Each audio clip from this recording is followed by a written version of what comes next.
अथ राजा भगीरथ का सर्वस्व त्याग, भिक्षाटन और गुरु त्रितल के साथ निवास। भगीरथ को पुनः राज्य प्राप्ति और ब्रह्मा रुद्र आदि की आराधना करने से गंगा जी का भूतल पर अवतरण। श्री वशिष्ठ जी कहते हैं, श्री राम उसके बाद उन गुरु जी के मुख से इस प्रकार का उपदेश सुनकर राजा भगीरथ मन में कर्तव्य निश्चित कर उसके अनुष्ठान में तत्पर हो गया।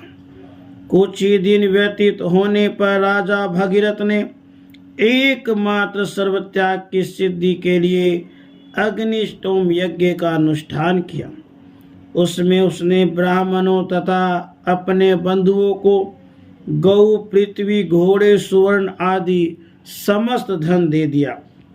उसके बाद उसने संपूर्ण धन से खाली तथा चिंतामग्न मंत्री, नागरिक, प्रजा आदि से युक्त अपने राज्य को तृण के समान समझकर सीमा के पास के अपने शत्रु को दे दिया। जब महल, मंडल एवं राज्य पर शत्रु ने अधिकार कर लिया तब मननशील राजा भगीरथ एकमात्र कटी वस्त्र धारण किए अपने मंडल से निकल गया। अपने मंडल से निकलकर धैर्यवान राजा भगीरथ ने अपनी राजधानी से बहुत दूर के गांव और वनों में निवास किया, जहां लोग उसके नाम रूप को नहीं पहचान सकते थे। इस प्रकार व्यवहार करते हुए राजा थोड़े ही समय में समस्त ऐसनाओं से रहित हो उत्तम उपरति के कारण परमात्मा में परम विश्राम को प्राप्त हो गया। किसी समय राजा भगीरथ घूमता हुआ अपने नगर में ही चला आया। वहां उसने अनेक घरों, नागरिकों और मंत्रियों से भिक्षा की याचना की। उन नागरिकों और मंत्रियों ने राजा भगीरथ को पहचान लिया और उन विषाद युक्त लोगों ने पूजन सामग्री से विधिवत उसकी पूजा की। प्रभु, आप अपना राज्य ले लीजिए। इस प्रकार शत्रु द्वारा प्रार्थना किए जाने पर भी उस मननशील राजा ने, जिसने सर्व त्याग कर दिया था, भोजन के सिवा तृण मात्र भी ग्रहण नहीं किया। कुछ दिन वहां पर बिताकर वह अन्यत्र चला गया। लोगों ने उस समय, क्या ये ही भगीरथ राजा हैं? ये ही हम लोगों को छोड़कर चले गए। अहो, महान कष्ट हैं। इस प्रकार उसके विषय में शोक किया। उसके बाद दूसरे स्थानों में विचरण करते हुए शांत चित्त, स्थिर बुद्धि एवं परम सुखी व नरेश किसी समय अपने आत्मा राम त्रितल नामक गुरु के पास गया। प्रणाम आदि से अपने गुरु का स्वागत सत्कार करके उनके साथ कुछ काल तक पर्वत, वन, गांव और नगर में अनेक सत्पुरुषों के बीच निवास किया। वे दोनों उत्तम मुनि अपने पूर्वकृत कर्मों के फल स्वरूप प्राप्त हुए सुख और दुख दोनों का आदर करते थे। वे समस्त इच्छाओं से रहित थे और सम के भी समरूप सच्चिदानंद ब्रह्म में एक रस होकर परम शांति को प्राप्त हो गए थे। किसी एक अन्य देश में विद्यमान उत्तम नगर में पुत्र रहित राजा की मृत्यु हो गई थी। शासक के अभाव के कारण जिनके देश की प्रजा पालन मर्यादा नष्ट हो चुकी थी, उस देश के उदास मंत्री आदि प्रजा पालन योग्य उदार गुण लक्ष्मी से युक्त किसी एक सुंदर राजा की खोज में थे। वे मंत्री आदि प्रजावर्ग भिक्षाचरण में रत विरक्त तपस्वी भगीरथ मुनि के पास पहुंचे।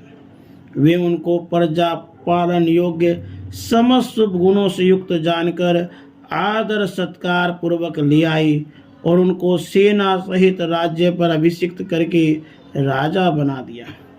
वहां पर उस राज्य का परिपालन करते हुए राजा भगीरथ के पास पहले आदर पाए हुए कौशल देश के मंत्री, पुरोहित आदि प्रजा वर्ग भी आए और राजाधिराज भगीरथ से यूं कहने लगे। प्रजा वर्ग ने कहा, राजन, अयोध्या का राज छोड़ते समय आपने सीमा के पास में स्थित अपने जिस शत्रु राजा को राज्य दान से पुरस्कृत किया था उसको मृत्यु ने निगल लिया है। इस कारण अपने पूर्व राज्य की रक्षा करने की आप दया कीजिए। बिना इच्छा के प्राप्त हुए राज्य का त्याग करना उचित नहीं। श्री वशिष्ठ जी कहते हैं, श्री राम इस प्रकार प्रजा वर्ग के प्रार्थना करने पर राजा भगीरथ ने उनकी बात मान ली और वे 7 समुद्रों से युक्त पृथ्वी के स्वामी हो गए। राजा भगीरथ सर्वत्र समभाव रखने वाले, शांत चित, मननशील, वितराग एवं मत्सर रहित थे, जिन्होंने अश्व का अन्वेषण करने के लिए भूमि खोदकर सागर के समान गर्त निर्माण किया था और जो कपिल की क्रोध अग्नि से पाताल तल में भस्मीभूत हो चुके थे, उन अपने पितामहों को तारने में गंगा जल ही समर्थ हैं। जब यह बात राजा ने सुनी तब भूतल पर गंगा जी को लाने के लिए जितेंद्रिय पृथ्वीपति भगीरथ मंत्रियों के सिर पर समस्त राज्यभार छोड़कर तप के लिए निर्जन अरण्य में चले गए। उस अरण्य में 1000 वर्ष तक ब्रह्मा जी, शंकर जी और जहनु मुनि की बार आराधना करके वे इस पृथ्वी तल पर गंगा जी को ले आए। तभी से ये पुण्योत्या त्रिपथागा गंगा जी, जो निर्मल तरंग मालाओं से रंजित जगतपति शशिभूषण शिव जी के मस्तक में सुशोभित तथा महात्माओं के महान पुण्यों की राशि है, आकाश तल से पृथ्वी पर गिरती है। चंचल तरंग मालाओं से सुशोभित, अपने फेन पुंज रूप हाथ से युक्त, प्रसन्न पुण्य रूपा मंजरी से समन्वित तथा धर्म की संतति स्वरूप यह त्रिमार्गामिनी गंगा उसी समय से इस पृथ्वी पर पृथ्वीपति भगीरथ को समुद्र पर्यंत कीर्ति विस्तार करने के लिए एक तरह की विथिका ही बन गई है। राधे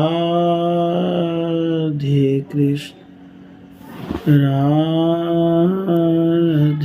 कृष्ण।